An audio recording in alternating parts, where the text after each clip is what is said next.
Assalamualaikum warahmatullahi wabarakatuh. Selamat pagi para netizen di mana saja Anda berada. Salam opini rakyat.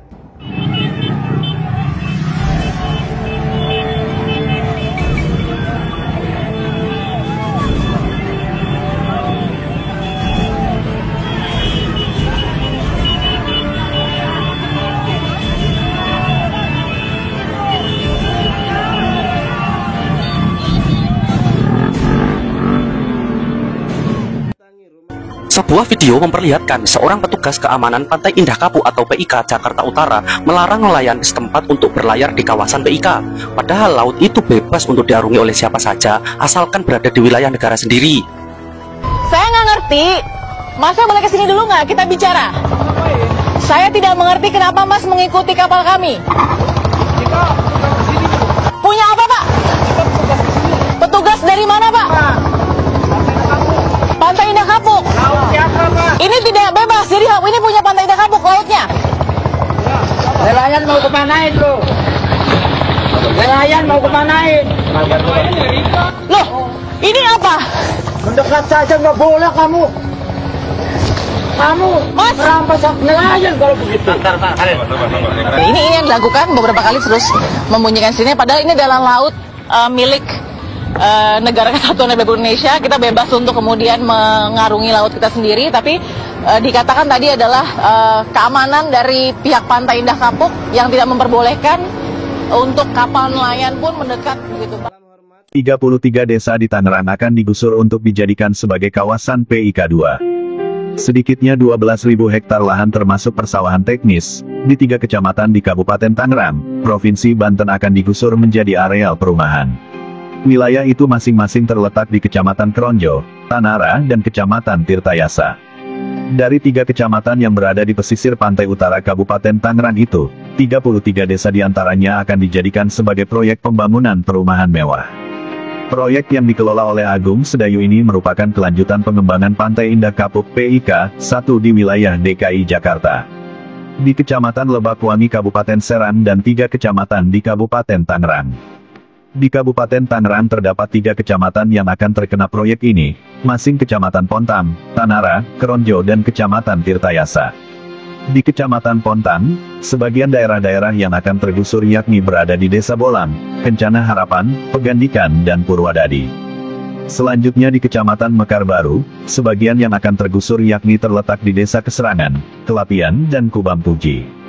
Sedangkan di Kecamatan Pontang ada Desa Pontang, Desa Pulau Kencana, Sinarajan, Sukajaya dan Desa Wanayasa. Sementara untuk wilayah Kecamatan Tanara sebagian pengusuran akan dilakukan di Desa Pedaleman, Desa Siremen, Desa Sukamana, Desa Tanara dan Desa Tenjeayu.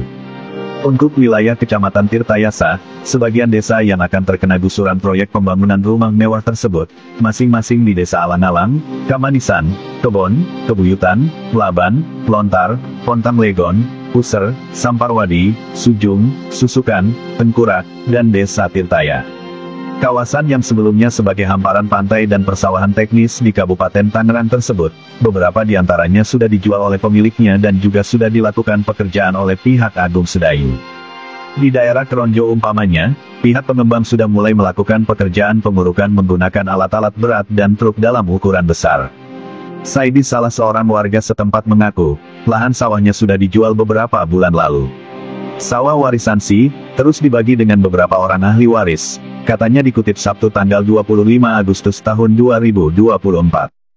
Menurutnya, rata-rata pemilik lahan yang berada di wilayah itu tak pernah bertemu langsung dengan pihak Agung Sedayu pengembang tapi bertemu dengan pihak lain, spekulan. Pantauan Leonius di lapangan pekerjaan proyek beberapa di antaranya sudah dilakukan di wilayah Kronjo. Sejumlah truk warna putih hilir mudik memasuki lokasi pekerjaan. Intensitas pekerjaan itu akan semakin terlihat terutama pada malam hari hingga menjelang pagi.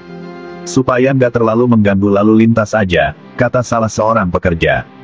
Untuk diketahui, bahwa proyek perumahan PIK 2 sudah diresmikan menjadi proyek strategis nasional PSN oleh pemerintah. Tidak hanya PIK, pemerintah juga memasukkan kawasan Bumi Serpong Damai (BSD) di Kabupaten Tangerang sebagai PSN. Kementerian Koordinator Bidang Perekonomian beralasan, ditetapkannya PIK 2 dan BSD sebagai proyek strategis nasional, karena banyaknya perizinan yang belum rampung. Staf khusus Menteri Koordinator Bidang Perekonomian Ahmed Zaki Iskandar mengatakan memakan waktu hingga 2 tahun. Karena itu, pemerintah berupaya untuk membantu karena melihat banyak dampak positif yang tercipta dari pengembangan kawasan itu, katanya. Dan saya ada satu contoh kasus loh, terkait Aguan ini. Kenapa saya sebutkan yang berkuasa di negara ini bukan lagi presiden, saya katakan Aguan. Kenapa? Kasus yang saya tangani namanya SK Budiarjo sama Nuril. Itu dia tanah 1 hektar ya di Cengkareng diambil oleh entitas bisnis milik Agung Sedayu Group, namanya PT Sedayu Jakarta. Dijadikan perumahan namanya Golf Lake Residence. Itu yang mereka persoalan cuma 1 bilik dan itu tidak terbukti kalau itu palsu. Lalu 1 hektar itu diambil. Laporan lah ya. Dia kan tanahnya diambil, barang-barang dia dicuri. Dulu ada kontainer 5 kontainer besar untuk car wash dicuri. Pakai las masuk ya. Pakai preman-preman, di backup juga aparat. Waktu mau mengosongkan lahan, backup aparat dari Brimob. Kemudian Budiarjo ini kena tampar waktu itu, bikin laporan 3 laporan. Ya. Laporan tadinya nggak jalan, tapi akhirnya qadarullah di zaman Pak Idam Aziz sampai ke Mabes Polri, karena di Polda si penyidiknya itu melanggar kode etik. Karena harusnya entitas bisnis itu penanggung jawabnya diperiksa, nggak diperiksa. Aguan itu nggak diperiksa. Alexander Halim Kusuma nggak diperiksa. Ya nggak takut, berarti ada sesuatu di penyidik, kenapa tidak diperiksa? Nah makanya dianggap melanggar kode etik, sudah divonis melanggar kode etik. Kenapa di proses itu harusnya dia diperiksa, bahkan harusnya menjadi tersangka? Qadarullah, biasanya itu kan oligarki kalau bikin bisnis itu yang ditaruh komisaris orang lain, ya, iya, yang ditaruh pemegang saham orang lain, atau kayak kasus Tiki ini yang suruh bertarung dengan rakyat nggak langsung paninya, yang belanja itu ada tuh orang lain, perusahaan-perusahaan perantara, entitas lain, sehingga kalau mau bertarung nggak akan langsung sama Aguan. Di kasus ini langsung Aguan itu pemegang saham mayoritas, sementara anaknya Alexander Halim Kusuma direkturnya itu. Dan itu sudah naik, sudah digelar perkara, tapi ya biasa kan, kesimpulan akhirnya di Kapolri. Nah di Kapolri macet di Pak Tito Karnavian, udah dikomplain, pejabat beliau tahu, Pak Listio Sigit Prabowo tahu, orang beliau dulu kok kepala Kadif Propamnya sebelum Sambo ya. Pak Listio, coba Pak Listio ingat kembali, kenapa kok nggak bisa naik menjadi tersangka? Nah, dugaannya otoritas di Republik ini bukan lagi presiden, bukan lagi Kapolri, tapi saudara Aguan ini gitu loh. Bahaya ini bagi Republik kita. Itu udah sejak tahun lalu ya. Nah makanya kalaupun aparat penegak hukum nggak bisa nangkap Aguan karena kasus PIK, walaupun ini sudah banyak dirugikan, tangkap saja dengan kasus Budiarjo dan Nuril lain. Sudah pasti sudah gelar perkara, tinggal mau ditingkatkan atau enggak.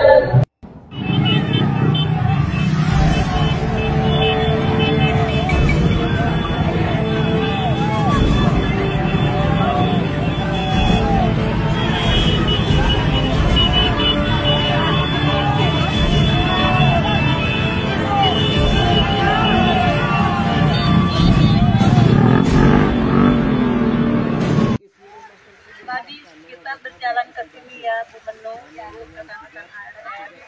Saya bayangkan PIK 2 itu dikira daerah bandara ya, ternyata di Serang. Saya bayangin berapa jauhnya perjalanan itu, berapa anak bangsa, rumah penduduk yang akan digusur, berapa pencarian mereka yang akan hilang sepanjang ini. Ternyata saya tadi tidak habis pikir, bertanya-tanya sejauh manakah ini perjalanan. Masya Allah, ya Allah, tolong hakimilah, Kau yang maha tahu semuanya, kejoliman rakyat ini. Amin, amin, ya Rabbal.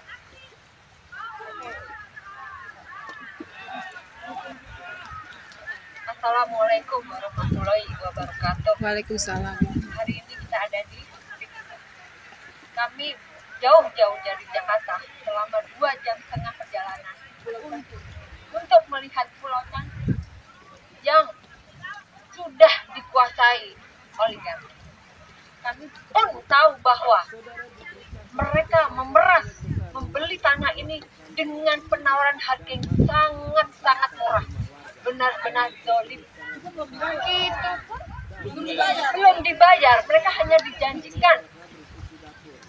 Harusnya sebelum ada kebijakan Jokowi, tanah di sini tuh harganya dia 200 juta per meter, 200.000 per meter, sampai 300.000 per meter.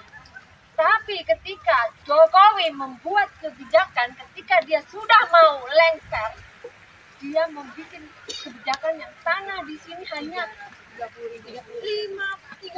sampai 50.000 per meter. Jolim nggak sih? Jolim banget. Jolim nggak, sedangkan oligarki menjual. Untuk seluruh rakyat Indonesia, kami saudara sedang tidak baik-baik saja. Kami sedang dihadapkan pada kondisi darurat dinasti dan oligarki. Kami butuh dukungan kalian untuk menegakkan keadilan, meruntuhkan dinasti dan kroninya. Sampai kapan kita terus diam menyaksikan demokrasi terpasung di Kalimantan Timur? Di balik papan, bayang-bayang dinasti dan oligarki mencengkeram tanpa ampun. Posisi-posisi penting bukan lagi diisi oleh yang kompeten, melainkan oleh kerabat dan kroni, menelurkan sistem nepotisme yang mengoyak keadilan. Salah satu bukti keserakahan dinasti adalah proyek Das Ampal yang syarat kejanggalan, tender yang tak transparan, dimenangkan oleh perusahaan swasta bermasalah, mengalahkan raksasa BUMN. Semua seolah dijalankan di balik tirai tebal kepentingan pribadi, diselubungi aroma kolusi yang memuakkan. Lebih parahnya, proyek ini nyaris tak tercium oleh penegak hukum, bahkan KPK terkesan diam. Hukum yang seharusnya menjadi palu keadilan justru kehilangan gema di hadapan kekuasaan dinasti. Ini bukan sekedar masalah Balikpapan, ini peringatan bagi seluruh bangsa. Saatnya bersuara, menggugat dinasti, menolak oligarki, demi negeri yang sejati milik semua, bukan segelintir penguasa. Bangkitlah, mari menjadi garda terdepan menjaga demokrasi. Kita adalah rakyat, penjaga takdir dan kebenaran. Saatnya bertindak, bukan tunduk. Sobat netizen, apa pendapat Anda? Silahkan ditulis di kolom komentar. Terima kasih telah menyaksikan video ini sampai selesai. Salam hormat. Wassalamualaikum warahmatullahi wabarakatuh.